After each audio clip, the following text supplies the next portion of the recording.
నమస్తే. సో దేశవ్యాప్తంగా petrol diesel రేట్లు అయితే పెరగడం జరిగింది. సో ఈ నేపథ్యంలోనే దేశ ప్రజలు కావచ్చు, సో తెలంగాణ రాష్ట్రానికి సంబంధించిన ప్రజలు కూడా పెద్ద ఎత్తున ఆందోళన చేస్తూ ఉన్నారు. సో ఈ రోజు హైదరాబాద్లో సిపిఐకి సంబంధించిన నేతలు పెద్ద ఎత్తున ర్యాలీ అయితే నిర్వహించారు. సో దీనికి సంబంధించి మనతో పాటు మాట్లాడడానికి సిపిఐ పార్టీకి సంబంధించిన స్టాలిన్ అన్న మనతో పాటు ఉన్నారు. అన్న నమస్తేనే. సో ఎట్లా చూస్తా ఉన్నారు? మొన్న మోడీ గారు ఇక్కడికి వచ్చి ప్రసంగం చేసిపోయిండు, దాని తర్వాత రేట్లు పెరుగుతా ఉన్నాయి. మొన్న ఎలక్షన్స్ అయిపోయిన తర్వాత ఏమంటే అక్కడ కూడా రేట్లు పెంచిన పరిస్థితి గ్యాస్ సంబంధించింది. సో ఎట్లా చూడొచ్చు? 5 రాష్ట్రాల్లో ఎన్నికలు జరిగినాయి కదా, ఆ రాష్ట్రాలలో ఎన్నికల సభలలో మోడీ మాట్లాడిండు. ఎక్కడైనా ప్రస్తావించిండా మీరు బంగారం కొనొద్దు, మీరు పొదుపు చేసుకోవాలి అని చెప్పేసి ఎక్కడైనా మాట్లాడలేదు. పైగా ఎన్నికలు అయిపోయిన ఎమ్మటే పెట్రోల్ డీజిల్ రేట్లు పెంచడం అనేది బీజేపీ యొక్క ఆనవాయితీగా వస్తుంది. బీజేపీకి అనేక సందర్భాలలో మీలాంటి జర్నలిస్టులు కూడా అడిగారు. ఇక్కడ ఉన్నటువంటి కేంద్ర మంత్రి కిషన్ రెడ్డిని అడిగితే మేము ఎట్టి పరిస్థితుల్లో కూడా రేట్లు పెంచమని చెప్పడం జరిగింది. కానీ ఎన్నికలు అయిపోయిన తర్వాత ఎమ్మటే ఒకవైపు మన కమర్షియల్ సిలిండర్ పైన 900, అదేవిధంగా పెట్రోల్ డీజిల్ పైన ఇవాళ 3 రూపాయలు పెంచడం జరిగింది.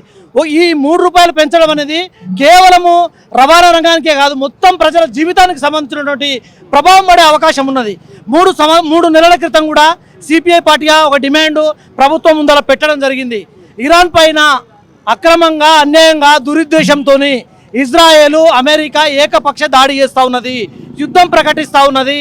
ఆ యుద్ధం వల్ల ప్రపంచవ్యాప్తంగా ఉన్నటువంటి అన్ని దేశాలపైన దాని యొక్క ప్రభావం ఉంటుంది. ఆయిల్ మెజారిటీగా ఇరాన్ నుంచి వస్తూ ఉన్నది కాబట్టి సంక్షోభాలు వస్తాయి, ఆర్థికంగా ఇబ్బంది పడతాము, ప్రజలు ఇబ్బందులు ఎదుర్కొంటామని చెప్పేసి తక్షణమే యుద్ధాన్ని ఆపాలని చెప్పేసి మేము భారత ప్రభుత్వానికి డిమాండ్ చేయడం జరిగింది. రోడ్ల మీదకి వచ్చి నిరసన కార్యక్రమాలు చేయడం జరిగింది. ఆనాడు ఇదే బీజేపీ నాయకులు ఎక్కడో ఇరాన్లో యుద్ధం జరిగితే మీరు ఇక్కడెందుకు ఆందోళన చేస్తూ ఉన్నారు, ఇక్కడ నుంచి మీరు వెళ్ళిపోరని చెప్పేసి ప్రచారం చేసినటువంటి బీజేపీ నాయకులు ఇవాళ ఇక్కడ రేట్లు, ఎక్కడో యుద్ధం జరిగితే ఇక్కడ ఎందుకు రేట్లు పెరుగుతున్నాయి, ఇక్కడ ఎందుకు బంగారం కొనొద్దు అంటా ఉన్నారు, ఇక్కడ ఎందుకు పొదుపు చేయాలంటున్నారు, వెహికల్ తగ్గించుకోవాలంటా ఉన్నారు, సమాధానం చెప్పాలని సిపిఐ పార్టీ డిమాండ్ చేస్తా ఉంది. అన్ని రాష్ట్రాలలో పెంచడం ఎందుకు తెలంగాణ రాష్ట్రంలో ఇంతగానో ఆందోళన చేస్తా ఉన్నారని చెప్పేసి బీజేపీ నేతలు మాట్లాడుతారు. తెలంగాణ అనేది ఒక ఉద్యమానికి పురిటి గడ్డ లాంటిది, అనేక ఉద్యమాలకు నిలయం ఇక్కడ. కాబట్టి ప్రశ్నించేటువంటి చైతన్యం కానీ, పోరాడేటటువంటి తత్వం కానీ ప్రజల్లో ఉంటుంది. కాబట్టి తెలంగాణ సమాజం ఇవాళ పెంచినటువంటి రేట్లను తగ్గించకపోతే మేము అనేక ఇబ్బందులకు గురవుతాము. మరి చాలా జీతాలతోని జీవితాన్ని గడుపుతా ఉన్నాము. అనేక మంది నిరుద్యోగులు ఉన్నవాళ్ళు మరి చిన్న హోటళ్ళు పెట్టుకొని మరి వాళ్ళ జీవనాన్ని కొనసాగిస్తున్న నేపథ్యంలో ఇవాళ రేట్లు సిలిండర్ పెంచడం వల్ల హోటళ్ళన్నీ బంద్ అయినాయి, నిరుద్యోగం మరింత ప్రబలింది. కాబట్టి బీజేపీ నాయకులు అబద్ధాలు చెప్తా ఉన్నారు, మత రాజకీయాలతోని ప్రజలను డైవర్ట్ చేసే రాజకీయాలు చేస్తూ ఉన్నారు. ప్రజలు ఇవాళ ఒక జ్ఞానంతో ముందుకు వస్తూ ఉన్నారు. ఈ యొక్క పోరాటము బలపడక ముందే కేంద్ర ప్రభుత్వం పెంచినటువంటి పెట్రోల్ డీజిల్ సిలిండరు ధరలను తగ్గించాలని సిపిఐ పార్టీగా డిమాండ్ చేస్తా ఉన్నాం. యుద్ధం ప్రభావం వల్లనే ఇదంతా చేయాల్సి వస్తుంది, అంతే తప్ప ప్రజలు ఇబ్బంది పెట్టాలని ఎక్కడ కూడా లేదని చెప్పేసి వాళ్ళ తరఫున చెప్తా ఉన్నారు. ఏం చెప్తారు? ఇంకోటి సిపిఐ పార్టీ అనుక్షణం బీజేపీని వ్యతిరేకిస్తా ఉందని చెప్పేసి చెప్తా ఉన్నారు. ఏం చెప్తారు? బీజేపీని వ్యతిరేకించట్లేదు. బీజేపీ తీసుకున్నటువంటి ప్రజా వ్యతిరేక విధానాలపైన మా పోరాటం కొనసాగుతూ ఉన్నది. రైతులకు వ్యతిరేకంగా చేసినటువంటి చట్టాలకు వ్యతిరేకంగా మరి దాదాపు సంవత్సరం పాటు పోరాటం చేసి 1200 మంది అమరులయ్యారు. ఇవాళ కార్మిక రంగం ఇవాళ పోరాటం చేసి సాధించుకున్నటువంటి 8 గంటల పని విధానాన్ని ఇవాళ 12 గంటలకు పెంచినటువంటి చరిత్ర బీజేపీకి ఉన్నది. ఇది కార్పొరేటు రాజకీయాలు చేస్తూ ఉన్నది, కార్మికులను దోచుకునే ప్రయత్నం చేస్తూ ఉన్నది. కాబట్టి ప్రజల కోసం పనిచేసేటువంటి భారత కమ్యూనిస్టు పార్టీ కేంద్ర ప్రభుత్వము ప్రజా వ్యతిరేక విధానాలు తీసుకొచ్చినప్పుడు ఖచ్చితంగా రోడ్ల మీదకి వస్తుంది, ప్రజలను కూడా రోడ్ల మీదకి రావాలని చెప్పేసి విజ్ఞప్తి చేస్తుంది.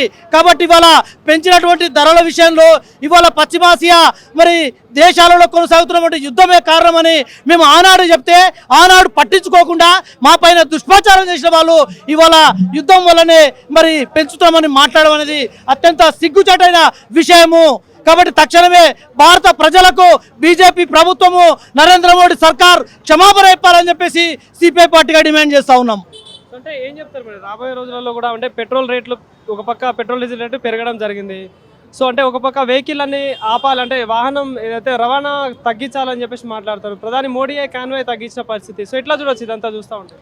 బీజేపీ అనేది అబద్ధాలు కొనసాగిస్తుంది. దీనికి వ్యతిరేకంగా ప్రజలు రోడ్ల మీదకి రాక తప్పదు. ఇవాళ వాళ్ళు చెప్తున్నటువంటి అబద్ధాలు అనేది పెద్ద ఎత్తున ఎక్స్పోజ్ అయిపోయినాయి. ప్రజలందరూ కూడా అవగాహన చేసుకున్నారు. ఎన్నికల ముందు ఏం మాట్లాడతారో, ఎన్నికల తర్వాత ఏ రకమైన నిర్ణయాలు తీసుకుంటారో మనందరూ కూడా అర్థమైంది. సిపిఐ పార్టీగా ఇప్పటికే అనేక రకాలుగా ఆందోళన కార్యక్రమాలు చేయడం జరిగింది. కేంద్ర ప్రభుత్వం తీసుకొచ్చినటువంటి ప్రజా వ్యతిరేక విధానాలపైన ఆగస్టులో 15 రోజుల పాటు పాదయాత్ర ఉన్నది.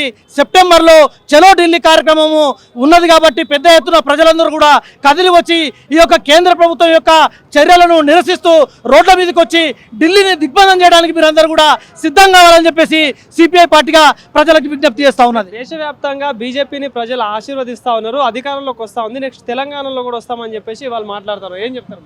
దేశవ్యాప్తంగా ప్రజలు ఎవరు కూడా బీజేపీని ఆదరించడం లేదు, ఆశీర్వాదించడం లేదు.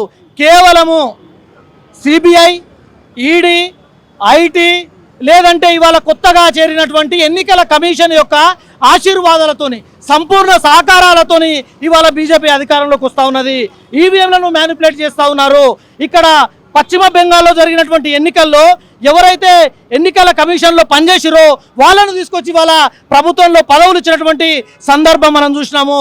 అనేక తీర్పులు ఇచ్చినటువంటి న్యాయమూర్తులకు అనేక రకాల పదవులు ఇచ్చినటువంటి దుర్మార్గమైనటువంటి చరిత్ర బీజేపీకి ఉన్నది.